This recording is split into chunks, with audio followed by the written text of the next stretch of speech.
आइए मैं आप सबकी तालियों के साथ आप सबके दुलारे बेटे और हिंदुस्तान के मेरी पीढ़ी के बाद के सबसे प्यारे कवि और शायर इमरान प्रतापगढ़ी को बुलाता हूं। एक बार जोरदार तालियां बजाकर आप स्वागत करें। शायद ही कोई इतनी कम एज में इतनी ज़्यादा आलोचनाओं और तारीफ़ों को अपने हिस्से में करता हुआ आगे बढ़ता है। आज हमारे साथ मोमेंट्स विद रुद्र में मेहमान हैं इमरान प्रतापगढ़ी साहब, जो यंग जनरेशन के इतने वक्त के सबसे बड़े कवि और शायर हैं। इमरान, आपका स्वागत है। शुक्रिया। इमरान, आपकी पैदाइश इलाहाबाद में हुई, आपके 9 भाई बहन हैं। स्टेज तक के अपने सफ़र के बारे में बताएं, कितना मुश्किल रहा, या स्टेज से इधर अपनी ज़िंदगी के बारे में बताएं, क्या क्या कुछ करते रहते हैं आप जो आम लोगों को नहीं पता है। मैं एक्चुअली पैदा तो प्रतापगढ़ का हूँ, इलाहाबाद के पास का एक ज़िला है, और प्रतापगढ़ शहर से 20 किलोमीटर दूर बिल्कुल गांव का ग्रामीण पृष्ठभूमि से। शुरू में वो कल्चरल प्रोग्राम्स में शिरकत करता था स्कूल के प्रोग्राम में, तो मुझे लगा कि वो एक प्रतिभा है अंदर, कवि सम्मेलन, शायरी, ये सब सुनने का बड़ा शौक था। इस वजह से कवि सम्मेलन और मुशायरे अच्छे लगते थे। पिताजी उंगली पकड़ के ले जाया करते थे सुनाने के लिए। धीरे धीरे लगा कि मैं शायरी लिख सकता हूँ। उसी दौरान जब यूनिवर्सिटी आना हुआ, थोड़ा सा बड़े शहर में आया, बड़े कैनवस पे आया, तो छोटे छोटे यूनिवर्सिटी के प्रोग्राम में शिरकत करता था। फिर एक प्लेटफॉर्म मिल गया, आज दुनिया इस हवाले से जानती पहचानती है, तो अच्छा लगता है, बहुत अच्छा लगता है। ज़िंदगी का वो कौन सा मकाम था जब आपको लगा कि आप लिख सकते हैं, आपको लोग पसंद कर सकते हैं, आपके अंदर वो हिम्मत आ गई कि हाँ, अब वो मेरे अंदर ताकत आ गई कि मैं लोगों को अपना लिखा सुना सकता हूँ? ऐसा मेरा ख्याल है कि यूनिवर्सिटी के में जब ग्रेजुएशन के फर्स्ट ईयर में था, तब यूनिवर्सिटी में एक कंपटीशन हुआ था पोएट्री का। उस दौरान पहली बार एक कविता मैंने वहाँ पे पढ़ी थी, टूटी फूटी सी, और जब पहली प्राइज़ मिली तो मुझे लगा कि नहीं, जो मैं कर रहा हूँ उसे स्वीकार किया जा रहा है, उसे कबूल किया जा रहा है। तो वो लम्हा ऐसा था जिसने एक नई राह दी मुझे मेरी ज़िंदगी के लिए। आज आप बहुत कामयाब हैं, सफलता के काफ़ी आपने मकाम छू लिए हैं, तो कोई एक ऐसा शख्स या कोई ऐसा जुड़ा परिवार से या निजी ज़िंदगी से जिसने आपको इसमें सहायता की हो, या जिसको आप थोड़ा सा श्रेय देना चाहते हैं कि हाँ, उसकी दुआओं के या उसके साथ के बदौलत आप इस मुकाम पर पहुँचे? नाम तो बहुत सारे हैं, सब गिनाए भी नहीं जा सकते। ख़ास तौर से मैं जहाँ से मैंने इंटरमीडिएट की पढ़ाई पूरी की, वहाँ के प्राचार्य थे मिस्टर LB सिंह। अच्छा। उनकी बहुत दुआएं थीं, और वो बहुत हौसला देते थे मुझे कि नहीं इमरान, तुम कुछ कर सकते हो, और ख़ास तौर से तुम इस विधा में कुछ कर सकते हो। वरना पिताजी तो चाहते थे कि मैं डॉक्टर बनूं, MBBS करूं, लेकिन उन्होंने शायद मेरी प्रतिभा को पहचाना, और मैं बायोलॉजी से इंटर कर रहा था। अच्छा। तो बायोलॉजी में होते हुए भी उन्होंने मुझे पूरे मौके दिए कि मैं कल्चरल प्रोग्राम में पार्टिसिपेट कर सकूं। तो मैं उन्हें बहुत क्रेडिट दूंगा इस चीज़ के लिए, आज के दिन के लिए। अच्छा अच्छा। इमरान, एक बीच में एक समय था जब कवि राजनीतिक होते थे, कवि और शायर वो घटनाओं को, मंचों को इस्तेमाल करते थे राजनीतिक चीज़ों को बोलने के लिए, और बड़े नाम हैं। दुष्यंत कुमार ने लिखा था, सदियों से ठंडी रखी आग सुबह उठी, मिट्टी सोने का ताज पहन दिखलाती है। उन्होंने JP मूवमेंट को काफ़ी आगे बढ़ाया, राष्ट्रकवि कहलाए। आपके अंदर आज वो क्षमता दिखती है कि आप मंच से राजनीतिक बयानबाजी करते हैं, और बहुत अच्छे तरीके से करते हैं, लोग उसको पसंद करते हैं। तो ये आपने खुद से कौशल पैदा किया कि घटनाएं इतनी ज़्यादा आपके अगल बगल घट रही थी कि आप उनसे प्रभावित हुए? देखिए, जिस दौर में मैं मुशायरे और कवि सम्मेलन की दुनिया में आया, वो दौर था कि जब एक जनता में भी एक छटपटाहट थी, जुल्फ आंचल और लबो रुखसार से निकलने की छटपटाहट थी। मैंने उस बात को महसूस किया। और कवि और शायर समाज का आईना होता है। अगर समाज में जो घट रहा है, अगर हम उसे नहीं दिखाते तो हमें लगता है कि हम अपने हुनर के साथ गद्दारी कर रहे हैं। तो मुझे लगा कि मुझे ईमानदाराना कोशिश करनी है। लोग नाराज हों, पॉलिटिकल लोग नाराज हों, जो हैं वो नाराज हों, मुझे उनसे कुछ लेना देना नहीं। क्योंकि मैंने जिस शायर और कवि को सुन करके जो मेरे ख्वाब में था कि शायर और कवि ऐसा होता है, उसमें सिर्फ बगावत थी। तो वो बगावत मेरी शायरी में भी उतर आई। तो उसे आज राजनीतिक कविताओं का नाम भले दिया जाए, लेकिन मैं तो उसे मानूंगा कि वो समाज और व्यवस्था के प्रति जो एक विद्रोह है, शायरी मेरी नज़र में वही है। तो आप अपनी अगल बगल जितनी घटनाएं घट रही हैं, क्या उनसे प्रभावित होते रहते हैं? समाचार पत्रों की खबरों से प्रभावित होते हैं आप? समाचार पत्रों की खबरें हमें जानकारी तो देती हैं, लेकिन जो किसी शायर और कवि का दिल होता है, वो ये सच है कि आम इंसानों से कुछ अलग होता है जी। तो बहुत प्रभावित तो नहीं होता वो, लेकिन उनसे जानकारियां हासिल करके फिर उनकी गहराई में जाके उसे अपने नजरिए से दुनिया के सामने रखता है। तो कहीं ना कहीं वो थोड़ा बहुत तो प्रभावित करती हैं चीजें आसपास घट रही हैं। अच्छा, आपका नाम इमरान है, मुस्लिम नाम है, साफ दिखता है, लेकिन आपको बार बार ये बताने की ज़रूरत क्यों पड़ती है कि आप मुस्लिम हैं? आपकी कविताएं, आपके शेर, नज्म, ये इस बात का एहसास क्यों कराते हैं बार बार कि आप मुस्लिम हैं? देखिए, पिछले 2 दशक में जो इस देश में राजनीतिक घटनाक्रम रहे हैं, या फिर जो पहचान का संकट है, मैं सीधे सीधे कहूँ कि पहचान का संकट है, वो मेरे युवा मन को भी प्रभावित करता है, वो मेरे युवा मन पर भी असर डालता है। तो जो मेरे बड़े होने के जो दिन रहे हैं, वो इस देश के बहुत जो कौमों में जो बिखराव है या व्यवस्था का जो आतंक है, मैं सीधे सीधे कहूँ, कुछ दलितों पर या फिर एक खास कम्युनिटी जिसका शिकार रही है, वो छटपटाहट मुझे भी है, मेरे मन में भी उसका असर है। तो वो कभी कभी कविता में उतर आता है, तो उसे उसी परिप्रेक्ष्य में देखना चाहिए। चूँकि हम लोग का ये चर्चा हम लोग की सोशल मीडिया के लिए है, तो सोशल मीडिया के मैंने काफ़ी चीज़ें आपके बारे में सर्च की जिसमें आपकी आलोचनाएं हैं, तारीफ़ हैं, सबको तो शामिल करना हो भी नहीं पाएगा। एक सवाल है, लखनऊ के एक युवा और बेहद सार्थक पत्रकार हैं हिमांशु वाजपेयी, वो एक स्टेटस अपडेट करते हैं अकबरुद्दीन ओवैसी के बारे में। वो कहते हैं कि हैदराबाद में रहने वाले वरिष्ठ उर्दू व्यंगकार पद्मश्री मुस्तफा हुसैन ने मुझसे कहा ये लोग घटिया लोग हैं। ओवैसी साहब के बारे में कहा, फिरका परस्ती को फरोग देने वाले, हैदराबाद के मुंह पे इनसे ज़्यादा काली किसी ने नहीं पोती, हैदराबाद ने इन्हें काफ़ी हद तक कंट्रोल करके रखा है, लेकिन अफसोस की बात है इनकी पार्टी दूसरे सूबों में भी पहुंच रही है। मुल्क के अपोजिट कल्चर को इनसे खतरा है, और सबसे बड़ा खतरा तो खुद उन मुसलमानों को है जिनकी मसीहाई का ये लोग दावा करते हैं। अब आप इमरान, आपके लिए मेरे पास सवाल है कि आपने उन्हें हिंदुस्तान का अकबर, हैदराबाद का बेटा, फिरका परस्तों का दुश्मन, पता नहीं आपने जो जो कहा, क्या आप अपने उन लाइन्स पे कायम हैं कि हालिया कुछ बदले राजनीतिक घटनाक्रमों में थोड़ा सा चेंज आया आपके नज़रिए में? क्योंकि नज़रिया बदलना चाहिए समय के साथ। आप क्या सोचते हैं? मैं उन्हें बतौर राजनेता या बतौर सियासतदान बहुत पसंद नहीं करता, मैं सीधे सीधे ये बात कह रहा हूँ। जब मैंने उन पर ये नज्म कही थी, वो ऐसा दौर था जब इस देश में एक बहस छिड़ी हुई थी कि घृणित स्पीच या फिर हेट स्पीच जैसी कोई चीज होती है। अकबरुद्दीन ओवैसी से पहले भी इस देश में बहुत भड़काऊ भाषण होते थे, जहरीले भाषण होते थे। उनकी वो तकरीर जो कोट की गई चैनलों के जरिए या जिसकी वजह से उन पर मुकदमा कायम हुआ, उससे पहले भी इस देश में बहुत तकरीरें हुई। मैं जहां पैदा हुआ हूं वो बिल्कुल शुद्ध गांव है, लेकिन मुझे आज भी याद है कि जब मैं 4th या 5th में पढ़ता था, उस दौरान मेरे चौराहे पर, जो बिल्कुल गांव का चौराहा है, वहां पर साध्वी रितंबरा की तकरीरें बाकायदा लाउड स्पीकर पे चलती थी। उमा भारती की तकरीरें चलती थी, ऑडियो कैसेट में चलते थे वो बाकायदा। हमारे गांव के कुछ तथाकथित स्वयंभू लोग चंदा करके वो लाउड स्पीकर पर बजाते थे। मैंने उस समय से जहरीली तकरीरों को सुना। मैं अकबरुद्दीन ओवैसी साहब का सिर्फ एक चीज के लिए शुक्रिया अदा करूंगा, वो राजनीति जो कर रहे हैं, मैं खुद मानता हूं कि वो बहुत अच्छी राजनीति नहीं कर रहे हैं, या जो भाषण दे रहे हैं वो इस देश की जो गंगा जमुनी तहजीब है उसे तोड़ने वाला भाषण है। ये सच है, मैं इससे इत्तेफाक रखता हूं। लेकिन उनका सिर्फ एक बात का शुक्रिया कि उन्होंने एक बहस शुरू करवा दी इस देश में कि देश में जहरीली भाषण जैसी कोई चीज होती है। अगर उनके ऊपर 40 दिन के लिए मुकदमा कायम हुआ, जेल गए 40 दिन के लिए, तो उसी दौरान प्रवीण तोगड़िया पे भी 2-3 जगह केस दर्ज हुए, भले ही गिरफ्तारी नहीं हुई। तो एक चीज के लिए उनका शुक्रिया। बाकी वो जिस तरह के भाषण दे रहे हैं वो गलत है। मैं चाहूंगा कि वो अपना नजरिया बदलें। और मैंने उनके बहुत सारे लोगों से ये बात कही जो मुझसे जुड़े हैं, मैंने उनसे कहा कि नहीं, इस तरह के भाषण इस देश में नहीं चल सकते। आपके मन में अगर व्यवस्था के प्रति विद्रोह है, गुस्सा है, बगावत है, तो उसको संयमित लहजे में आप दुनिया के सामने लाएं। उनके अब्बू एक बहुत सुलझे हुए पॉलिटिशियन थे, तो उन्हें उन संस्कारों के साथ चलना चाहिए।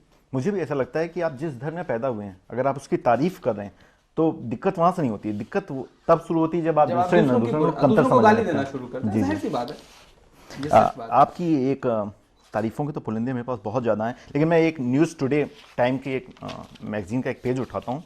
इसके टाइटल से मैं इत्तेफाक बिल्कुल नहीं रखता, ना मैं ही इसको इंडोर्स कर रहा हूँ, लेकिन ये आपकी फ़ोटो सहित छापता है, क्या हिंदुस्तान में आतंकवादी शायर भी हैं। इसमें एक लाइन में आपसे बताना चाहूँगा, इसमें लिखा है, पूर्व विदेश मंत्री सलमान खुर्शीद ने इनको पोषित किया। ये हर मुशायरे के अभिन्न अंग बन गए। जहां ऑल इंडिया मुशायरे में किसी दूसरे शायर को 10,000 रुपए का भुगतान किया जाता है, वहीं इनको, जो मैं बीच में कुछ शब्द हटा रहा हूं, 50,000 उससे ज़्यादा भुगतान होता है। मैं बिल्कुल इत्तेफाक नहीं रखता, लेकिन चूंकि एक तथ्य है और आप मेरे सामने हैं, तो मैं आपसे पूछ रहा हूँ, कितना सच है ये? नहीं, मैं सलमान खुर्शीद साहब से आज तक कभी मिला ही नहीं। ओह, तो पूरी तरीके से गलत है। एक बार मेरा ख्याल है कि पिछले साल उनका एक मुशायरा था फर्रुखाबाद में। तो किसी शायर के जरिए, जैसा कि अमूमन होता है कि किसी शायर को जिम्मेदारी दे दी जाती है कि आप इनको इनको इनको बुलवा दें, तो मुझ तक भी दावतनामा आया था, लेकिन मैं उस मुशायरे में जा नहीं पाया था। मेरी अपनी कुछ ऐसी मजबूरियां थी कि मैं नहीं जा सका। ना मैं सलमान खुर्शीद से मिला हूँ, ना मेरा उनसे कोई रिश्ता है, तो ये बात तो सिरे से झूठ है। ठीक है, और ये फीस वाली? फीस कम करके आकी गई, इससे ज्यादा मिलती है और मिलनी चाहिए। हाँ, मिलनी चाहिए, बिल्कुल बिल्कुल। अगर आप लोगों के पसंदीदा हैं, अगर एक भोंडी सी एक्टिंग करके लोग करोड़ों ले रहे हैं, जी जी बिल्कुल, तो हम तो अपने हुनर का जायज पैसा मांग रहे हैं। बिल्कुल। तो अगर हमें लाख रुपए पेमेंट मिल रहा है मुशायरे में, तो गलत क्या है? ये 10,000 का पेमेंट जो बाकी शायरों का था, वो बहुत पहले का पेमेंट है। अगर वो 10,000 पे अटके हुए हैं तो ये उनकी खामी है। मैंने शुरुआत करी है 10,000 से, आज मैं अगर 1.5 लाख 2 लाख रुपए तक मांगता हूँ मुशायरों में, तो गलत क्या कर रहा हूँ? क्यों? इस बात से इत्तेफाक ये सवाल क्यों उठे? तो क्या अगर मुशायरों की राशि को आधार बनाएं तो क्या आप इतने वक्त देश के सबसे बड़े शायर कवि हैं? ये जनता तय करे, ये आवाम तय करे, ये कन्वीनर तय करे, मैं नहीं बोल सकता। अच्छा, मुझे ये बताएं, क्या मुशायरों के स्टेज में खेमे बटे होते हैं? काफ़ी शायर्स को मैं जानता हूं पर्सनली तौर पे, तो मुझे ऐसा लगता है तरन्नुम में गाने वाले और ना गाने वालों के बीच में एक लाइन सी बटी हुई है कि हाँ, ये लोग कमतर हैं, ये लोग बेहतर हैं। नहीं, जो ये बहस जिन्होंने छेड़ी है वो ही सबसे ज्यादा खेमेबंदी कर रहे हैं। अच्छा, जो तरन्नुम में गाने वालों को खारिज करते हैं कि नहीं वो शायर नहीं है, सच बात है कि उनके खेमे में भी 2-4 तरन्नुम में गाने वाले लोग हैं। और देखिए, मुशायरा जो है वो एक मनोरंजन का बहुत बड़ा जरिया है। देखिए, हमारी जो कम्युनिटी है, खासतौर से मुशायरे का जिक्र जब हो रहा है, उर्दू से वाबस्ता लोगों का अगर जिक्र हो रहा है, तो मुशायरा जो है वो मुसलमानों के मनोरंजन का एक बहुत बड़ा साधन है। वो म्यूजिकल शो में नहीं जा सकते, वो किसी डांस के प्रोग्राम में मजहबी बंदिशों में होने की वजह से नहीं जा सकते, तो ले देखिए उनके पास एक मुशायरा बचता है जहां वो अपना मनोरंजन तलाश सकते हैं। तो वहां पर तरन्नुम में भी पढ़ने वालों की जरूरत है, तहत में भी पढ़ने वालों की जरूरत है, मज़ाहिया कलाम पढ़ने वालों की भी जरूरत है। तो आप किसी एक को खारिज क्यों कर रहे हैं? मैं तरन्नुम में भी बहुत अच्छे अच्छे शायरों, जो आज तरन्नुम में, अहम बात तो ये बताऊं कि जो आज तरन्नुम में पढ़ने वालों को खारिज कर रहे हैं, उन्होंने अपनी शुरुआत तरन्नुम में पढ़ के की थी, भले ही आज तहत में पढ़ रहे हैं। मैं नाम नहीं लूंगा, सब वो इस देश के गिने चुने चेहरे हैं, उन्होंने तरन्नुम में शुरुआत करी थी। कभी उनके माजी में जाइए, उनसे पूछिए कि क्या आपने तरन्नुम में पढ़ा है। मेरे पास उनके वीडियो रिकॉर्डिंग्स है, उनके ऑडियो रिकॉर्डिंग्स है जब वो तरन्नुम में पढ़ा करते थे। आप किसी देश के प्रतिष्ठित शायर के बारे में बोल रहे हैं? मैं डॉक्टर राहत साहब की बात कर रहा हूँ। अच्छा, हाँ, वो तरन्नुम में पढ़ते थे, शुरुआत उन्होंने करी। देश का इतना बड़ा शायर जो मुशायरों का, जिसने बादशाहत की है मुशायरों पे कई साल क्या 2-3 दशक, वो शायर तरन्नुम से शुरुआत करता है। बाद में उसे लगता है कि नहीं, एक वहाँ एक ज्यादा खूबसूरत दुनिया पड़ी हुई है, तो वो तहत में चले जाते हैं। मुझे आपकी ये साफगोई अच्छी लगती है, आप बातें खुल के करते हैं। अच्छा, मुझे एक घटना का मुझे पता चली है। पीजी कॉलेज बलरामपुर प्रोग्राम चल रहा था, मीडिया वाले खड़े थे, आपने उधर मीडिया वालों की तरफ इशारा करते हुए कहा, तुम कहते हो फौलाद है मोदी। इसका क्या मतलब है? क्या मीडिया वाले उन्होंने ये पूरा एक प्रोपेगेंडा बनाया कि मोदी बहुत शक्तिशाली हैं, मोदी बहुत है, ये आपका कहना चाह रहे थे? आप मीडिया वालों की तरफ उंगली कर रहे थे कि आप मोदी की तरफ उंगली कर रहे थे? इस देश में मीडिया एक बहुत ताकतवर स्थिति में है इस समय। पिछले 2 दशक में तो वो मीडिया जो चाह रहा है वो कर रहा है, जिस तरह के हालात चाह रहा है वो बना रहा है।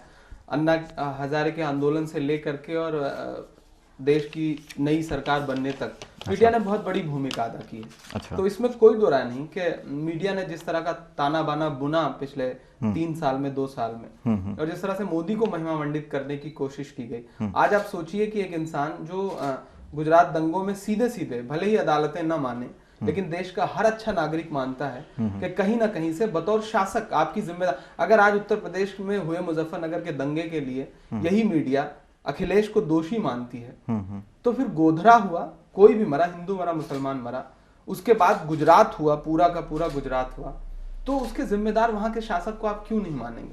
लेकिन आज आप सोचिए कि आज कहीं बात तक नहीं हो रही, महानायक बना के रख दिया गया। आपको बहुमत मिलना एक अलग चीज है, मकबूल होना एक अलग चीज है, कबूल होना एक अलग चीज है। आपके मन में टीस है? बिल्कुल टीस है, और हर अच्छे इंसान के मन में और हर सेकुलर इंसान के मन में ये टीस है और रहेगी। वो टीस खत्म नहीं हो सकती। आपके दामन पे दाग रहे हैं उसे, ठीक है, आप कभी कभी आपकी बुराइयों पे आपकी अच्छाइयां भारी पड़ जाती हैं। मैं उम्मीद करता हूं कि आने वाले हिंदुस्तान में जो 10-20 साल हो इस देश के, वो इस तरह के जितने भी मरहले हैं सब भुला दिए जाए तो बहुत अच्छा है। लेकिन टीस तो है।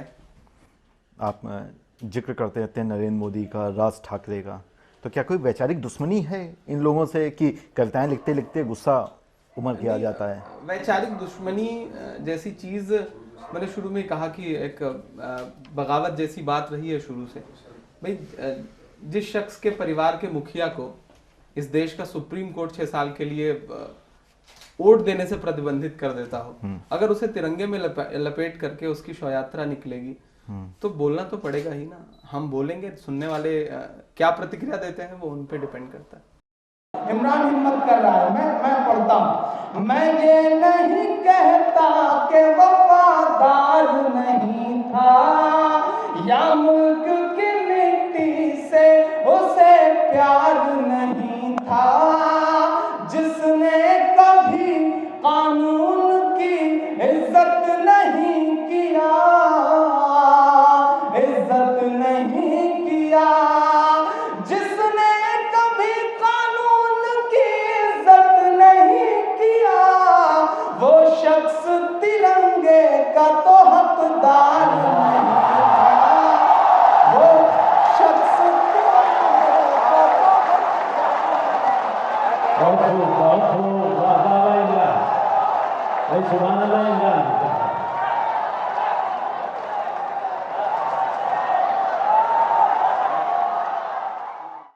साक्षी महाराज का बयान आया मदरसों को लेके, तमाम घटनाएं भी पाकिस्तान में वो बच्चों का कत्लेआम हुआ, वो तो एक अलग ही है, लेकिन साक्षी महाराज का बयान आया कि मदरसों में आतंकवादी पलते हैं। चूँकि आप उस तरह की जगहों से निकले हैं कि आप बेहद अच्छी तरीके से जानते होंगे क्या होता है क्या नहीं होता, तो इस बयान को कंडेम करते हैं या कुछ ऐसी चीज़ें बताना चाहेंगे जो शायद उनको नहीं पता हो? नहीं, साक्षी महाराज जी तमाम घाट का पानी पी चुके हैं, उन्हें सारी चीजें बहुत अच्छे से पता हैं। वही साक्षी महाराज हैं जो पहली कुदाल मारने का दावा करते हैं बाबरी मस्जिद पर, लेकिन वही साक्षी महाराज राज्यसभा जाने के लिए समाजवादी पार्टी का सहारा भी लेते हैं, फिर पलट के जाते हैं। तो मैं एक बात सीधे सीधे कहता हूँ कि मैं हिंदी माध्यम से पढ़ा हुआ हूँ, मदरसों में मैंने पढ़ाई नहीं की है, लेकिन बहुत सारे ऐसे लोग हैं जिनसे मेरा जुड़ाव है। मेरे अब्बू के अच्छे दोस्त हैं जो मदरसा चलाते हैं, कई सारे लोग ऐसे हैं, और इस देश के तमाम मदरसों में मैं गया क्योंकि मुझसे एक ऐसी नज्म हुई, ऊपर वाला कहलवाता है, कोई है जो आपसे कविताएं कहलवाता है, आप खुद नहीं कह सकते। तो मदरसे पे एक नज्म होने की वजह से मेरी पहचान जो बनी दुनिया में वो मदरसे की नज्म की वजह से बनी, मत जोड़ो आतंकवाद का नाम मदरसों से। उस नज्म के बाद मुझे लगा कि मेरी जिम्मेदारी थोड़ी बढ़ती है, इसलिए मैंने और छानबीन की, मैं गया, बहुत जगहों पे गया, और सच तो यह है कि इस देश के 85% 90% मदरसे ऐसे हैं जिनमें दरवाजे तक नहीं है, बहुत बदहाली के साथ चल रहे हैं, वो वहां संसाधन नहीं है, बहुत मुश्किलों से चंदा होकर के आ रहा है, उनके दरवाजे खुले हैं, जाए एजेंसी जाए, आईबी जाए, देखे। और अभी हालिया अभी मोदी सरकार में उनका सांसद बयान दे रहा है और उनकी आईबी रिपोर्ट लगा रही है कि नहीं, देश के मदरसों में ऐसा कुछ नहीं है, देश के मदरसों में कहीं से कोई टेररिज्म जैसी कोई बात नहीं। तो अपने आप जब सिस्टम इस बात को खारिज कर दे रहा है, तो साक्षी महाराज का बयान तो निहायत ही मतलब गैर जिम्मेदाराना है, और वो बयान देते देते तो वो राष्ट्रभक्त कह जाते हैं गोडसे को। तो दोनों बयानों को आप एक साथ रख लें तो आपको लग जाएगा कि वो कितने जिम्मेदार व्यक्ति हैं। आप इतना इनसिक्योर क्यों फील करते हैं? क्या आपने अब तक की लाइफ में कुछ मुस्लिम होने की वजह से कुछ आपको दिक्कतें अपने फेस की, या आपको लगा कि आपको औरों से कमतर करके आंका जा रहा है? इतना ज़्यादा आप ऐसा क्यों लगता है आपको कि आप सबसे बड़े लीडर हैं यूथ के, मुस्लिम के? नहीं, मैं ऐसा बिल्कुल नहीं फील करता। शायर के साथ ये होता है कि उसकी संवेदनशीलता आम इंसान से कहीं ज्यादा होती है, शायद ऐसा मेरा नहीं, सही बात है। तो मैं बहुत सारे घटनाएं जो हमारे आसपास घट रही हैं, पूरे जिले को आतंक का गढ़ बता दिया जा रहा है। मैं उन बच्चों के पिताओं से मिला, मैं उन बच्चों की माओं से मिला, वहां फिर जाके मुझे लगता है कि यार अगर इस बच्चे की जगह मैं होता तो जिसे गोली मार दी गई, या इस बच्चे की जगह मैं होता जिसे उठा लिया गया और 11 साल बाद हमारे देश की अदालत से बाइज्जत बरी कर रहे, अगर मैं होता तो, जब ये बात मन में आती है कि मैं होता तो वहां पर उस जगह पर, तो फिर मैं उस माँ बाप की जगह अपने माँ बाप को रखता हूँ, तो दर्द भी होती है, दर्द भी होता है, असुरक्षा भी पनपती है अंदर, और लगता है कि मैं बोल सकता हूँ क्योंकि ऊपर वाले ने मुझे एक हुनर दिया है, मेरे पास एक मंच है, मुझे सुनने वाली जनता, तो फिर मुझे लगता है कि मुझे बोलना चाहिए, बस इतनी सी बात है। आपके फेसबुक पे इमरान प्रतापगढ़ी पेज पे 46,300 लाइक्स हैं इतने वक्त, जो अभी मेरे पास अपडेट आंकड़ा, अभी तक तो बढ़ गया होगा, बहुत तेज़ी से बढ़ता है। यूट्यूब पे आपके कुछ वीडियोस को 2 लाख से ऊपर व्यूअर्स मिले, तो आपको क्या लगता है कौन सी वो खास चीज़ है जो आपको औरों से अलग कर देती है? देखिए, जब मैं मुशायरे में आया था 4-5 साल पहले, तो वही जुल्फ, वही रुखसार, वही लब, वही आंचल, वही दामन, इससे आगे शायद लोग हिम्मत नहीं कर रहे थे, या फिर उन्हें लगता था कि जो एक पारंपरिक शायरी है वही शायरी है। मैं आया ही था दायरे तोड़ने के लिए। जब मैं मुशायरे में आया और मैंने पहली नज्म कही, मत जोड़ो आतंकवाद का नाम मदरसों से, तो लोग चौंके। लेकिन मुझे याद है कि वो पहला मुशायरा, कि इसी नज्म के बाद मुझे कंधे पे उठा के, मेरा ख्याल है कि 500 मीटर हुजूम ने चक्कर लगाया था, जिंदाबाद के नारे लगाए थे। तो शायद इस वजह से आवाम पसंद करती है, और बहुत कम लाइक है क्योंकि मैं नेट फ्रेंडली नहीं था। मैं गांव से था, तो शुरू में तो जानता ही नहीं था कि फेसबुक या फिर ऑर्कुट या ट्विटर जैसी कोई चीज भी होती है। दोस्तों ने जबरदस्ती अकाउंट बना दिए, जबरदस्ती सब कुछ होता रहा। तो ये संख्या तो लाखों के पार होनी चाहिए थी, लेकिन वो कई जगह बंटने की वजह से बहुत कम दिख रही है। मुंबई की एक फोटो है मेरे पास, आपके पास, जिसमें कैमरा कैप्चर नहीं कर पाया इतने लोग। हाँ, आपके पास वो कहाँ की फोटो है? वो मुमरा के एक मुशायरे की तस्वीर, कि 50,000 के आसपास थे, लेकिन वो तस्वीर चूंकि क्लियर थी इसलिए मेरे फेसबुक पेज पे पड़ी है। लेकिन मैंने ऐसे मुशायरे पढ़े हैं जिसमें 1.25 लाख की भीड़ है। जहां तक मेरी नजर जाती थी भीड़ खत्म नहीं होती थी। तो इस देश में मुशायरों में और कवि सम्मेलनों में बहुत बड़ी भीड़ आती है, और सिर्फ सुनने आती है, मूड बना के आती है कि मुझे सुनना है। तो हम उसे चाहे जुल्फ और रुखसार में उलझा के रख दें, या फिर उसे सच से रूबरू कराएं और कुछ अच्छी बातें कह दें उसके सामने। तो मैं दूसरा वाला पहलू लेके चल रहा हूँ। इमरान जी, आपने लगातार राजनीतिक कवि और शायर के तौर पे जाने जाते हैं, आपकी कविताएं और शायरी उसी का हिस्सा रही हैं। तो कभी आपको अगर किसी राजनीतिक पार्टी से जुड़ने का मौका मिला या ऑफर आया, तो क्या आप उस पर गंभीरता से विचार करेंगे या जुड़ेंगे या जाएंगे? आया, कई बार आया, और अपने अपने तौर पे लोगों ने पकड़ने की कोशिशें भी करी। क्योंकि भीड़ मुझे पसंद करती है, जनता पसंद करती है, तो हर रात मंच पर कोई ना कोई एक राजनेता तो होता ही है अलग अलग पार्टियों का। तो सबने उस शिद्दत को महसूस भी किया है। लेकिन अभी मुझे लगता है कि मैं जहाँ हूँ, शोहरत को जिस सलीके से मैंने हासिल किया है, मैं उसे जीना चाहता हूँ अभी। तो अभी बहुत इरादा नहीं है, लेकिन देखा जाएगा। जरूरत महसूस हुई तो कलम छोड़ के कुछ और भी उठाया जाएगा। आप तैयार हैं? शायद। अच्छा है। ये तो आप, मेरे ख्याल से आप अकेले ऐसे शख्स हैं जिन्होंने इंडिविजुअल सोच करने शुरू किए हैं। एक कवि या शायर के तौर पे आपको अकेले बुलाया जा रहा, लेकिन मुशायरों से इतर भी आपकी एक ज़िंदगी है। क्या कुछ करते रहते हैं आप? क्या कुछ नया करते हैं? क्या आपका कोई ट्रस्ट है, कोई NGO है? कुछ काम करना पसंद करते हैं? लिखने के अलावा वो कौन से काम हैं जो आप करना पसंद करते हैं? चूँकि मैं इलाहाबाद हूँ, इलाहाबाद बेस्ड हूँ, विश्वविद्यालय से जुड़ा रहा हूँ, तो शुरू से एक सामाजिक जिम्मेदारियों के प्रति एक रुझान रहा है, और सरोकारों के प्रति एक एहसास भी रहा है कि मुझे कुछ करना है। तो बहुत सारी चीज़ें हैं जो शायद दुनिया जिन्हें नहीं जानती। मैं गंगा बचाओ अभियान से जुड़ा हूँ, लगातार उनके प्रोग्राम में शिरकत करता हूँ, और वाहिद मुसलमान हूँ। इस तरह की कविताएं पढ़ करके भी उन मंचों पर बाकायदा स्वीकार हूँ। उसके अलावा हम लोग एक विकलांगों का बहुत बड़ा प्रोग्राम करते हैं प्रतिवर्ष, जिसमें विकलांग बच्चियों की शादियां और ये सारे काम के, जो विकलांग हैं देश भर के या विकलांगों के क्षेत्र में जिन्होंने कुछ काम किया है, उनको बुलाते हैं हम। इलाहाबाद में विकलांग स्वाभिमान दिवस मनता है। अब तक हमारे दोस्तों ने और हमने मिलकर के, मेरा ख्याल है कि 75 से ज्यादा गरीब बच्चियों की शादियां करवाई हमने। बहुत अच्छा। और सबसे एक अहम काम जिसे मैं कोट करना चाहूँगा, मेरे मन में सपना था कि मैं जहाँ पैदा हुआ था, पढ़ाई के लिए बहुत दूर जाना पड़ा मुझे, वहाँ स्कूल अच्छे नहीं हैं, बहुत छोटे स्कूल हैं, तो मेरा ख्वाब था कि मैं एक स्कूल बनाऊंगा वहाँ पर। तो अभी शुरुआत कर दी है मैंने, मेरा ख्याल है कि अगले महीने उसकी नींव पड़ेगी। एक बड़ा इंटर कॉलेज और एक लड़कियों के लिए गर्ल्स डिग्री कॉलेज बनाने का प्लान है, और जमीन पर वो जमीन हो गई है, जमीन पर वो इमारत भी दिखने लगेगी मेरा ख्याल है 1 आध साल में। बहुत पूरी तरह से उस मिशन में लगा हुआ हूँ इन दिनों। तो ये सब कुछ काम हैं जो मुझे सुकून देते हैं, इसलिए करता हूँ। बहुत ही अच्छा। एक लाइन मुझे आपकी नहीं समझ में आई। आपने लिखा एक बार आपने, नेताओं पे संसद पे इल्ज़ाम ना होगा क्यों तुझको भ्रम है तेरे नाम से होगा, धरने से ना आंसर, ना कानून से ना, ये भ्रष्टाचार खत्म इस्लाम से होगा। ये क्या मतलब है? देखिए रुद्र भाई, मैं जिस मजहब का मानने वाला हूँ, उस मजहब की बुनियाद जो है वो 5 चीज़ों पर है। उस 5 चीज़ में एक है ज़कात। ज़कात आपसे ये कहता है, स्ट्रिक्टली बुनियाद है इस्लाम की, अगर ये 5 चीज़ें आप नहीं मानते तो आप इस्लाम के मानने वाले नहीं। उन 5 में से एक चीज़ ये आपसे कहती है कि आप अपना जो कुछ आप कमाते हैं जायज जो आपकी कमाई है, पहली बात तो कमाई ही जायज होनी चाहिए। जो जायज कमाई है उसका 2.5% आप गरीबों के लिए डोनेट करेंगे। अच्छा। अगर नहीं करते हैं तो आपका पूरे की पूरी कमाई वो हराम है। हम्म, ये बाकायदा इस्लाम कहता है। ठीक है। अगर हर इंसान 2.5% दे करके अगर इतना ईमानदार हो जाए कि अपनी कमाई का 2.5% डोनेट करे, इस उम्मीद के साथ कि नहीं किसी गरीब के हिस्से में जाएगा, ये उससे किसी गरीब के मुंह में निवाला जाएगा, तो भ्रष्टाचार जैसी कोई चीज तो पनप ही नहीं सकती।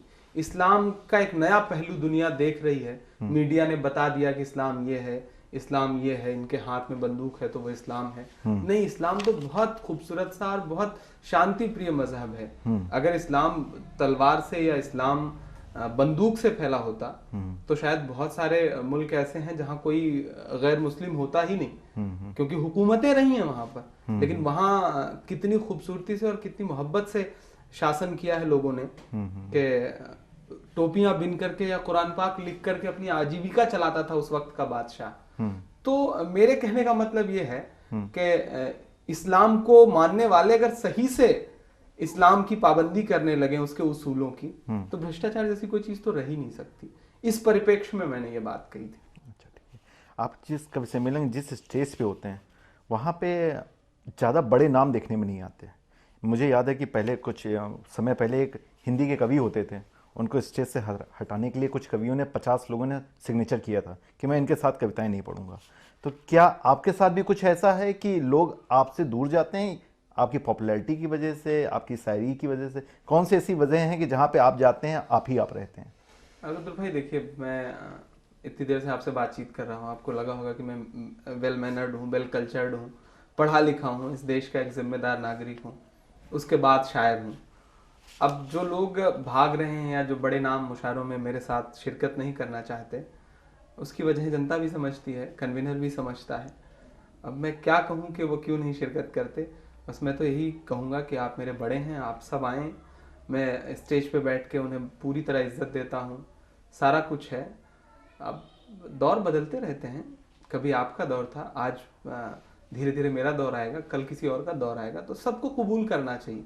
बस मैं अपने बड़ों से यही कहूँगा। ये सही है कि अघोषित इस तरह की मुहिम चल रही है देश में कि इमरान होंगे तो हम नहीं आएंगे। ठीक है, मान रहे हैं। हाँ बिल्कुल, मैं मानता हूँ इसे, मुझे मेरे कान तक वो बातें आती हैं कि इमरान रहेंगे तो हम नहीं आएंगे, या इस तरह की शर्त लगाई जाती है कि हमारे पढ़ने तक इमरान स्टेज पर ना रहें। ये कुछ बड़े नाम हैं। हाँ, कुछ बड़े नाम है देश के, वो बाकायदा इस चीज को कोट करते हैं कि हमारे पढ़ने तक इमरान स्टेज पर ना आए, क्योंकि इमरान के आने के बाद हंगामा होता है, सुनने का मूड लोगों का बदल जाता है। तो इस तरह की चीजें चल रही हैं। लेकिन इन सब के बीच मैं मजे ले रहा हूँ, मैं मुशायरों की जिंदगी को जी रहा हूँ, मुझे अच्छा लग रहा है। ये सब ना हो तो फिर मजा भी नहीं आता ना, कंट्रोवर्सी ना हो, थोड़ा सा विरोध ना हो, तो फिर जिंदगी का मजा क्या है। अच्छा, आज की युवाओं के लिए क्या संदेश देना चाहेंगे जिनकी जागरूकता शायरी कविताओं में है? क्या कुछ बेसिक हैं जो आप बताना चाहेंगे कि वो कल्पना शक्ति को बढ़ाएं, लिखने की क्षमता को बढ़ाएं? क्या वो कर सकते हैं कि वो इमरान जैसे बन सकते हैं? देखिए, मैं दुनिया के बहुत सारे मुल्कों में घूमा, बहुत कम उम्र में। ख्वाब नहीं देख सकता था कि मैं वहाँ जा सकता हूँ जहाँ जहाँ हो के आया। भागती दौड़ती सी जिंदगी में हमारे आसपास सीमेंट का एक जंगल खड़ा है, कुछ बंद घर हैं, बड़ी गाड़ियों में निकलते हुए लोग हैं, खोखले चेहरे हैं। इस सब के बीच में मनोरंजन तलाशने के लिए इंटरनेट है जहाँ बहुत सारी बुराइयाँ हैं, टीवी चैनल्स है जहाँ इतने सारे चैनल हैं कि आप उसमें खो जा रहे हैं, तो आपकी जो रचनात्मकता है वो पूरी तरह से मरती जा रही है। तो हमें थोड़ा सा मतलब कविता और शायरी एक ऐसी चीज़ है जो हमें सुकून देती है। मैं शायर होने के नाते ये बात नहीं कह रहा हूँ, वैसे भी अगर आप आज के गाने सुनिए और 5 साल 10 साल पहले के गाने सुनिए तो आपको वहाँ रूहानियत मिलेगी, वहाँ सुकून मिलेगा जो आज की इस जिंदगी में नहीं है। लौट रहे हैं लोग, पुराने दिनों की तरफ लौट रहे हैं। तो थोड़ा सा मैं अपनी जो हम उम्र जो जनरेशन है उससे यही कहना चाहूँगा कि थोड़ा सा लौटिए, जिंदगी को जीने की कोशिश कीजिए। और मुश्किल 60 साल की जिंदगी है, इसमें इतना मत भागिए कि भागते भागते ही जिंदगी खत्म हो जाए। ठहरिए, सोचिए, खूबसूरती के साथ जिंदगी को जीने की कोशिश करिए। कविता शायरी ये चीजें आपको सुकून देंगी। सही बात है। चलते चलते उत्तर प्रदेश में कथित तौर पे मुस्लिम सरकार है अखिलेश यादव जी की, 3 साल के करीब होने को आया है। क्या लग रहा है आपको, कुछ भलाई के काम हो रहे हैं, बेहतरी के काम हो रहे हैं, कि वही गालिब की आह। नहीं, पहली बात तो ये जुमला कि कथित तौर पर मुसलमानों की सरकार है, मैं इससे बिल्कुल इत्तेफाक नहीं करता, क्योंकि राजनीति में कुछ चेहरे दिखाने के लिए आगे किए जाते हैं और उसका फायदा लिया जाता है। तो भाजपा अपने आप पे प्रचारित करती है कि ये मुसलमानों की सरकार है, लेकिन उनसे पूछिए कि वो ये मानते हैं कि नहीं ये मुसलमानों की सरकार है। मैं तो नहीं मानता, कम से कम। और मुसलमानों की सरकार होनी भी नहीं चाहिए, किसी हिंदू की भी सरकार नहीं होनी चाहिए। एक धर्मनिरपेक्ष देश है और जिस तरह का संविधान है हमारा, उसमें तो इंसानों की, आम इंसानों की सरकार होनी चाहिए। लेकिन बहुत संतुष्ट तो नहीं हूं मैं भी। और लेकिन जिस हिसाब से उनके सर्वोच्च नेता को मुल्ला मुलायम कहा जाता है, तो क्या वो जो उनके ऊपर कसीदे गढ़े जाते हैं उस पर वो खरे उतरते हैं कि नहीं? जो कहने वाले लोग हैं उन्हें पता है कि जब हम मुल्ला मुलायम जैसा शब्द इस्तेमाल करेंगे तो दूसरी तरफ एक ध्रुवीकरण होगा, उससे हमारा राजनीतिक फायदा होगा। मैंने आज तक कोई ऐसा काम नहीं देखा है मुलायम सिंह जी का जिससे उन्हें मुल्ला जैसी कोई उपाधि दी जा सके। अच्छा, एक बहुत अच्छा सा शब्द है वो, लेकिन उसको बहुत गलत तरीके से इस्तेमाल किया गया और उसको बहुत निगेटिव वे में रख दिया गया। तो सरकार, अखिलेश जी से उम्मीद बहुत है, युवा है इसलिए और उम्मीद है उनसे, और वो कुछ काम ठीक कर रहे हैं, बशर्ते वो काम जमीन पे उतरने दें। बाकी जो कॉकस बना हुआ है वो उस काम को अगर जमीन में उतरने दें तो मुझे लगता है कि सरकार सफल रहेगी। और अभी 3 साल हुए हैं, जो उम्मीद दिख रही लग रहा है कि 5 साल आते आते कुछ बेहतर होगा। हम बेहतर की उम्मीद कर सकते हैं, नहीं बेहतर होगा तो बोलेंगे, उसके खिलाफ भी बोलेंगे। इमरान, आपसे बात करके बहुत अच्छा लगा। उम्मीद करते हैं अगली बार आपसे मिलेंगे तो आपके पास कामयाबियों का एक बड़ा गट्ठर होगा। हम लोग बड़े जैसे इंटरव्यू करते हैं उसमें मैं अपनी बात कह के इंटरव्यू ख़त्म कर देता हूँ, लेकिन मैं आज आपसे चाहता हूँ कि आप कोई भी अपनी कविता या नज़्म या कोई गज़ल एक तरन्नुम में गा के सुना दें तो इस इंटरव्यू का मज़ा हो जाएगा। नहीं, आपका हुक्म है, मैं ज़रूर सुना दूंगा। और ये आपकी बहुत अच्छी कोशिश है, खुदा करे कि हम इस इंटरव्यू में कई बहुत बड़े बड़े लोगों को देखें, ज़रूर देखें। 4 पंक्तियाँ जो और एक दूसरे इमरान के पहलू को उजागर करती हैं, वो मैं सुना दे रहा हूँ। वो बहुत कम लोगों ने सुनी, क्योंकि मुशायरों के मेरी दूसरी नज़मों की मकबूलियत के शोर में वो 4 मिसरे दब से गए। लेकिन वही असली इमरान है, वही असली मुसलमान है। मैं 4 मिसरे वो पढ़ दे रहा हूँ। चाक है जिगर फिर भी आए हैं रफू करके, चाक है जिगर फिर भी